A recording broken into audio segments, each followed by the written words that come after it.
한양에 있는 정난정과 윤원영의 소유한 집의 개수입니다. 정난정이 누리는 권력은 상상을 초월했습니다. 하늘이 높이 치솟은 화려한 저택을 길거리까지 잇닿도록 10여 채를 짓고 재물이 밖에까지 넘치는데도 끊임없이 집을 지어 토목공사가 한창입니다. 자, 왜 이렇게 집을 많이 지었을까요? 윤원영이 조정의 실세니까 어떻게든 줄을 대보려고 전국 각지에서 뇌물을 갖다 바치거든요. 훗날 이런 말도 나왔습니다. 뇌물이 문에 가득해 국고보다 많았다. 뇌물을 받기만 했을까요? 이거 원래 다 이게 기브앤테이크 아니겠습니까? 맞습니다. 그렇죠? 네. 받고 뭘 주기도 했겠죠. 뭘 줬을까요? 자리 관직. 그렇죠. 맞습니다. 관직을 내주는 겁니다. 바로 매관 매직을 한 거죠. 정난정은요, 뇌물을 챙기고 윤원영은 관직을 주고, 자, 이렇게 부부가 쿵짝이 쿵짝 잘 맞았던 겁니다. 자, 그런데 정난정과 윤원영의 부에 대한 탐욕은 폭주를 합니다. 이런 일도 있었습니다. 출장 가는 역관을 시켜가지고 명나라에 비싸고 진귀한 물건을 사들이는 겁니다. 문제는 값은 그 역관에게 적게 주고 물건은 많이 가져오게 시켜서 원성이 자자했던 것이죠. 또 국가 소유인 산, 이 산을 멋대로 이용해서요, 거기 살던 백성들을 내쫓기도 합니다. 하다 백성들이 나눠 가졌던 볏집까지 팔아서 돈을 챙깁니다. 아유. 이런 윤원영의 행실을 두고 어떤 시단은 이렇게 한탄하죠. 욕심 많은 오랑캐 상인도 이렇게는 하지 않을 겁니다. 정난정은요, 백성들이 할 말을 잃게 만드는 이런 일까지 합니다. 난정이 쌀 두어 선 밥을 지어 물고기에게 먹여 그 공덕으로 복을 얻으려 하기를 해마다 두세 차례씩 하였다. 스님에게 시주하듯 물고기에게 공양한 겁니다. 더 큰 복 받으려고 부처님에게 비는 방법이었죠. 이 천하의 이 몹쓸 인간들이라면서 속으로 부글부글 화가 끓어올랐겠죠. 그리고 궁 안팎으로 이 정난정과 윤원영을 향해 무수한 손가락질과 비난이 날아든 겁니다.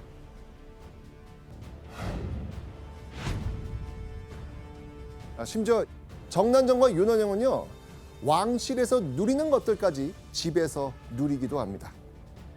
집에서 금은으로 꾸민 그릇을 사용하고요, 왕이 쓸 법한 호화로운 가구를 쓰고 옷은 왕실보다 더 화려하게 입었다고 합니다.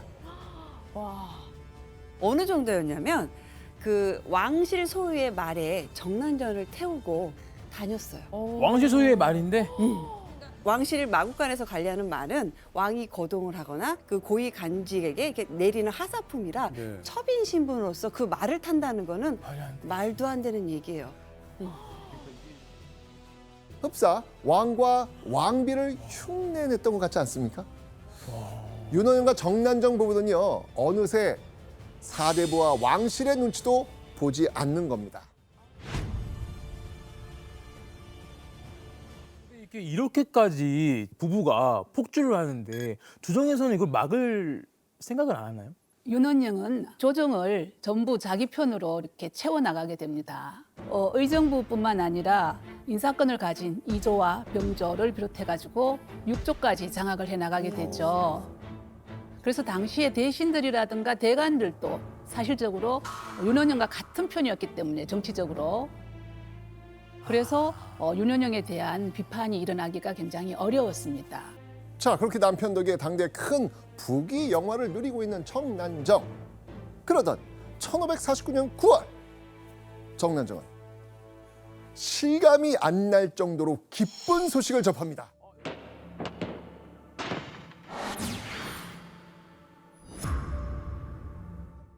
정난정이 낳은 자식들의 신분은 법적으로 서자잖아요. 서자. 네. 그런데 그들의 운명이 하루아침에 바뀌는 일이 일어난 겁니다. 명종이 신하들에게 이런 명을 내렸거든요. 사원군 윤원영은 종사에 큰 공로가 있는데도 스스로 사양하고 피하여 1등 공신에 참여하지 않았었다. 그 막대한 공에 대하여 달리 갚을 길이 없기에 그의 양첩 자녀를 적으로 만들어 허통하게 하고자 한다. 자, 그러니까 윤원영이 명종을 즉위시키고 정적 대윤을 쳐내는 을사사화를 이끈 공으로 공신이 됐잖아요. 그때 1등 공신 자리를 사양하고 계속 3등이나 2등 공신에 있었거든요. 그런 걸 생각하니까 엄청난 공을 세운 윤원영에게 공로에 맞는 포상을 해주지 못했다. 명종이 이렇게 얘기를 하고 있는 거예요.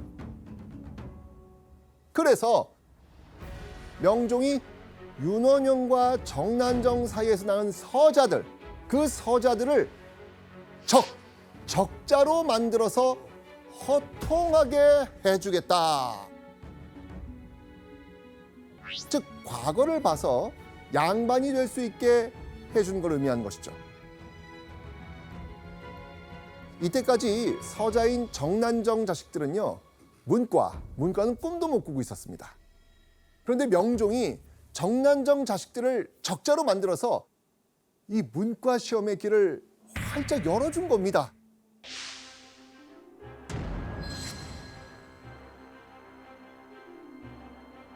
정난정 자식과 후손들은요, 대대로 양반이 되었고 하자 없이 윤원영의 대를 이을 수 있게 되는 겁니다.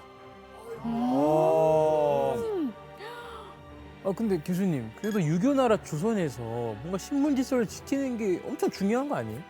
굉장히 중요하죠. 이건 명종 스스로가 당시 조선의 국류를 깨트린 거였습니다. 전에도 그 서자에게 과거를 볼 수 있게 한 경우는 있었습니다.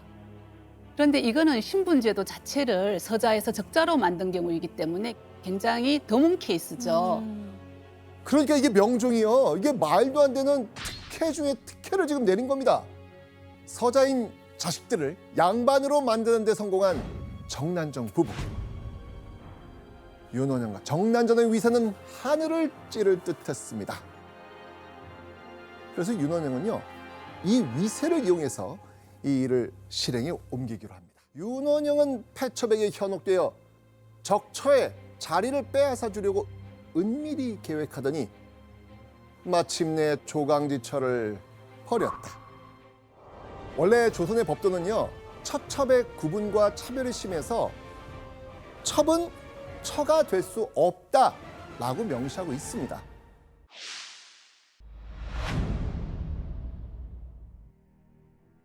그리고 당시 조선에서는요, 정말 특별한 이유가 없는 한 이혼이 안 되죠.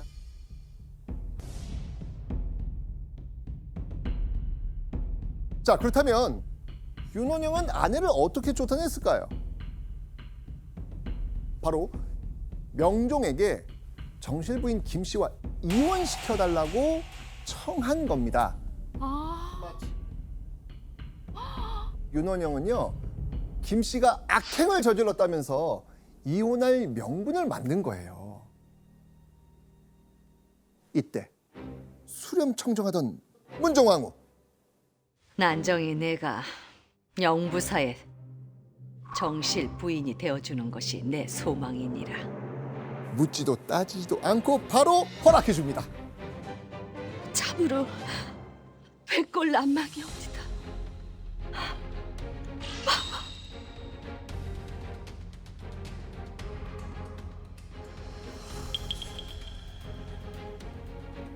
이후 윤원영은요, 김씨가 가져왔던 혼수까지 싹 다 빼앗은 뒤 쫓아냅니다. 아유, 어떡해. 첩은 처가 될 수 없다라는 법도 정난정과 윤원영 앞에선 무용지물이었던 겁니다. 자, 이 윤원영의 권력에 기대어 거침없이 원하던 걸 모두 얻어나간 정난정. 정실 부인까지 됐으니까 정난정이 못할 건 없었습니다. 그러던 1553년 윤원영이 조정을 발칵 뒤집어 놓습니다. 이번에는요, 조선의 법을 바꿔야 한다는 겁니다.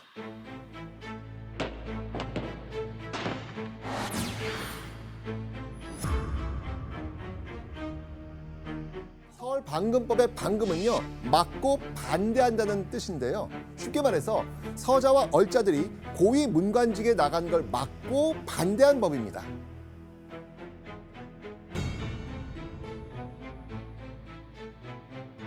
근데 윤원영 자식들은 이미 적자도 됐고 호통도 됐잖아요. 근데 대체 왜 이런 주장을 하는 걸까요?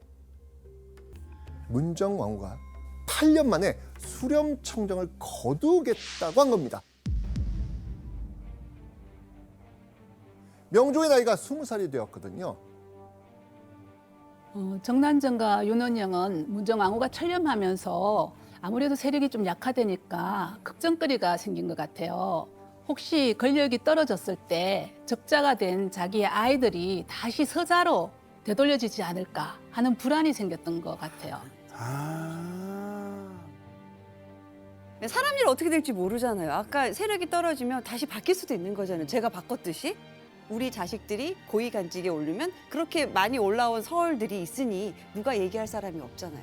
치밀한 성격의 정난정이라면 자식들을 위해서 조선의 법까지 바꿔보겠다라는 생각 충분히 가질 법했겠죠. 그렇다면 명종의 결정은 뭐였을까요? 얼마 후 명종은요, 얼자는 제외하고 서자만 문광실을 허락합니다. 150년 가까이 지켜오던 조선사회의 규칙을 바꾸겠다고 했던 것이죠. 남편을 조종해서 조선의 법까지 바꾸도록 영향력을 발휘한 정난정. 양반들도 자신에게 굽신거리고 모든 게 발 아래에 있다 싶었겠죠. 이제 더 원하는 게 있었을까요? 어떻게도 못 가진 게 하나 있었는데요. 맞아요. 1554년 정난정은 그것마저도 손에 넣습니다. 윤원영의 처 정난정에게 정일품 외명부 정경부인의 직첩을 내리노라.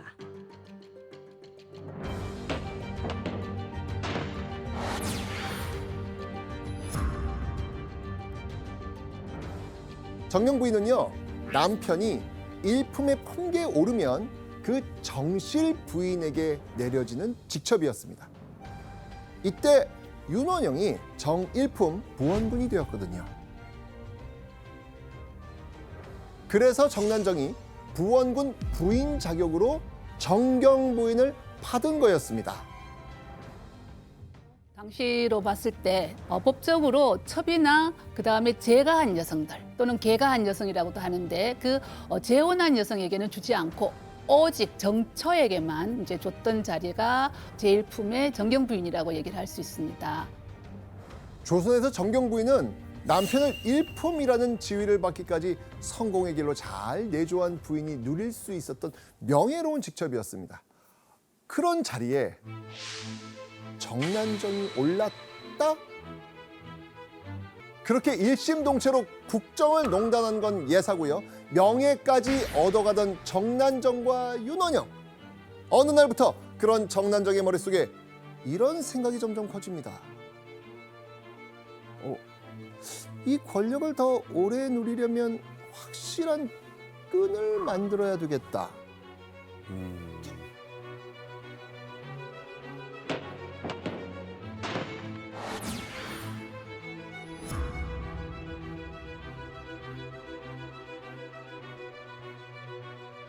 정난정은 이제 두수, 세수 앞을 지금 내다보고 있는 사람 아니겠습니까? 지금 그죠? 문정왕후가 여전히 곁에 있었지만 점점 이렇게 쇠약해져 가고 있고, 명종은 친정을 한 이후 이따금씩 윤원영을 경계하기도 했었거든요. 그런 상황에서 천년만년 권력을 누리고 싶은 정난정과 윤원영. 1560년 7월 정난정 부부는 상상도 못한 방법을 꺼냅니다. 이 무렵 명종의 외아들 순회세자의 세자빈을 뽑게 됩니다. 그걸 안 윤원영이 문정왕후에게 은밀하게 지금 제안을 한 거예요. 황대임에 따라 생년월일을 기란사주로 고치고 세자빈으로 맞이하라는 뜻을 은밀히 문정왕후에게 고해서 결정지었다. 당시 정난정, 윤원영 부부와 사돈지간에 황대임이란 인물이 있었는데 그 딸의 사주를 고쳐서 세자빈 간택에 넣겠다고 한 겁니다. 세자빈을 지금 뽑고 있으니 우리가 세자빈에 올리자. 그럼 나중에 세자빈이 되면, 나중에 왕비가 되면 지금에 있는 권력을 계속 이어갈 수 있는 거잖아요. 그래서 이런 꿈을 꾸게 된 거죠. 근데 이제 그냥 올려야 되는데 그걸 조작을 하시면 사주를 바꿔서. 왜냐면 올려도 명분이 있어야 되잖아요. 딱 맞는다. 이렇게 사주가 좋다. 이래야 되니 뽑힐 수 있으니. 그런데 아무리 그래도 한 나라의 국모가 될 수도 있는 세자빈의 사주를 조작한다? 야, 이게 있을 수 있는 일일까요, 이게? 그건 걸리면 진짜 걸리면 끝나는- 큰일 나죠. 예. 자, 그렇다면 정난정의 계획은 문제없이 잘 진행이 될까요? 문정왕후도 윤원영과 정난정이 잘 되는 게 자신의 권력 유지에도 도움이 된다고 판단했을 겁니다. 그래서 이 의견을 덥석 받아들인 겁니다. 자, 그런데 3개월이 지났을 무렵 황 씨는 후궁으로 강등됩니다. 예? 그 이유는 세자빈 황 씨가 고질병으로 시름시름 앓거든요. 즉 세자빈이 고질병이 있는 것까지 숨기고 무리하게 황 씨를 세자빈으로 밀었던 거예요.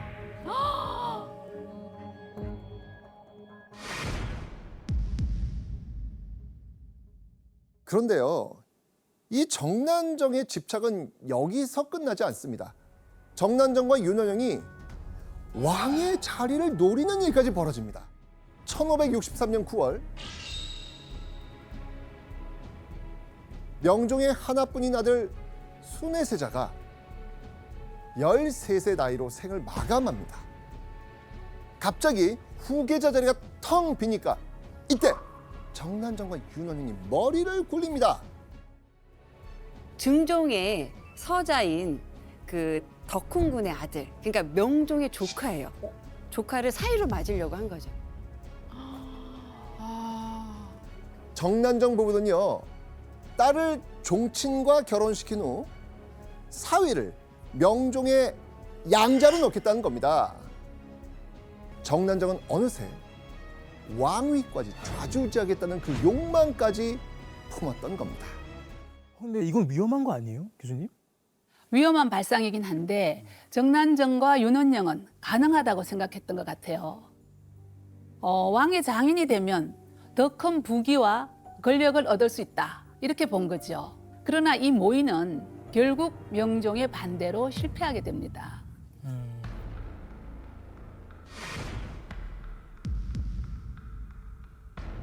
비록 실패하긴 했어도 끊임없이 권력을 키우고 쭉 연장하길 바랐던 정난정. 그런데 그런 정난정이 어느 날부터 분주하게 궁궐을 드나듭니다.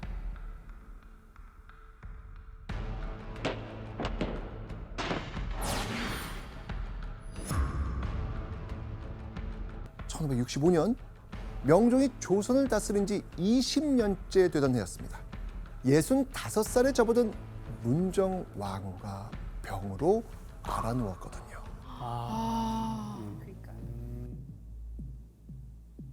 그 병세가 위중해지니까 다급해진 정난정이 궁궐로 뛰어왔던 겁니다. 문정왕후의 병세가 위중하실 때 첩을 보내어 사과와 다름없이 곧바로 들어가서 문안하였고, 심지어 내의에게 호령하고 함부로 잡약을 올렸는데도 의관과 제조가 감히 막지 못하였습니다.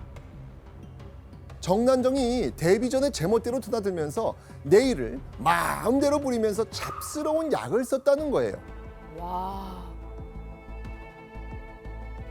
문정왕후의 권력이 끊어지는 순간 자신의 앞날도 끝이라고 생각했겠죠.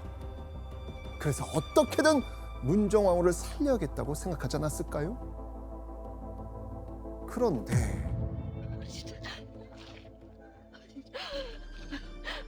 마마. 1565년 4월 6일 정난정의 든든한 뒷배였던 문정왕후가 사망한 겁니다. 문정왕후가 사망한 지 4개월이 지난 1565년 8월, 문정왕후가 죽길 기다린 듯 대간들이 윤원영을 귀양 보내라고 탄핵상수를 줄줄이 올리는 겁니다. 게다가 윤원영의 제목을 무려 26가지나 올린 상소도 있었습니다. 그중 일부를 한번 보시죠. 전 영의정 윤원영은 본래 간사하고 음흉한 사람입니다. 관비의 소생을 올려서 부인으로 삼았습니다. 관비의 소생을 올려 부인으로 삼은 것, 첩 정난정이 국정을 농단하고 조선의 가족 질서를 무너뜨린 걸 큰 죄라고 여겼던 것이죠. 이 밖에도 부정한 짓으로 재물을 탐하고 행동이 오만하고 방자한 것 등등 정난정과 윤원영의 제목은 줄줄이 나옵니다. 윤원영을 귀양 보내는 상소는 장장 3주가 넘도록 이어집니다. 그러던 1565년 8월 27일 윤원영의 관장을 삭탈하고 방귀전리시키도록 하라. 귀양 보내는 것은 윤호하지 않는다. 명종은 윤원영의 벼슬과 품계를 빼앗습니다. 그리고 고향으로 보내는 선에서 마무리를 한 겁니다. 외삼촌이었던 윤원영은 자신을 그 왕으로 만들어준 공신이기도 하고요. 또 문정왕후의 죽음을 당해서 명종이 상중에 있었던 상황이었기 때문에 아마 어머니를 배려하는 마음이 굉장히 컸던 것 같습니다. 자, 이런 상황에서 정난정에게도 하늘이 무너지는 소식이 전해집니다. 정난정의 부인첩을 도로 거두어 정처와 첩실의 명분을 바르게 하소서. 모두 한 달이 지나도록 오래 하리니 그제야 윤허하였다. 정난정이 첩에서 처로 오른 게 도저히 용납이 안 됐던 대간들은 정처와 첩실의 명분을 바로 잡아야 된다면서 계속 주장합니다. 그렇게 정난정은 다시 첩의 신분으로 추락합니다. 자, 그렇게 영영 숨어서 살아보자 싶었던 정난정과 윤원영. 그런데 정난정은 또 한 번 소용돌이에 휘말리게 됩니다. 소첩을 믿어주시니 고맙사옵니다. 아우님이 마신 감주 속에 독약이 들었으니 말이오. 김씨가 매우 굶주려서 정난정에게 먹을 것을 구하자 정난정이 음식 속에 독약을 집어넣고 몰래 구수리를 시켜 김씨에게 올리게 하여 김씨가 먹고 즉시 죽었습니다.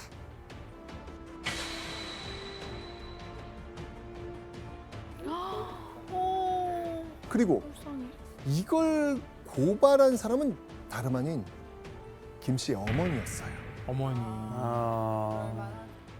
그동안 윤원영과 정난정의 권세가 너무 무서우니까 가만히 있다가 윤원영이 드디어 권력을 잃자 이제야 알리게 됐다라고 한 거죠. 혐의는 진하지만 이제 정확하지는 않아요. 그래서 그런지 정난정을 추국하라는 그러한 상소가 빗발치듯이 올라가는데 명종은 이건 원한 관계에서 나온 말이다.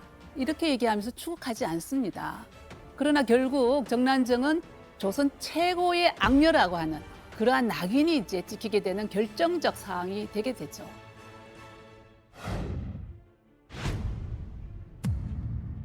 그렇게 세간의 비난이 극에 달하자 몸을 더 바짝 숨기며 살던 정난정과 윤원영. 그러던 1565년 11월 노비가 다급하게 정난정에게 말합니다. 금부도사가 곧 올 것입니다. 정난정은요 의금부에서 자신을 잡으러 오고 있다는 말에 깜짝 놀랍니다. 이때 정난정 남에게 제재를 받느니 스스로 죽음만 못하다 하고 약을 마시고 바로 죽었다. 정난정은 누군가 잡으러 오면 독을 마실 거라고 입버릇처럼 말했습니다. 결국 그 말은 실현이 된 겁니다.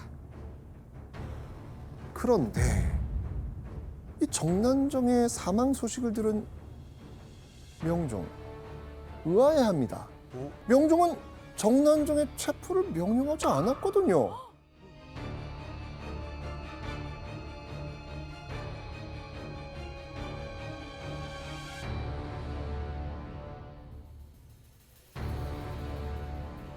노비가 다른 사람을 금부조서로 착각해도 잘못 전달한 겁니다. 불안감에 떨고 있던 정난정은 그 노비의 말을 철석같이 믿고 자살을 택하고 말았던 것이죠. 아,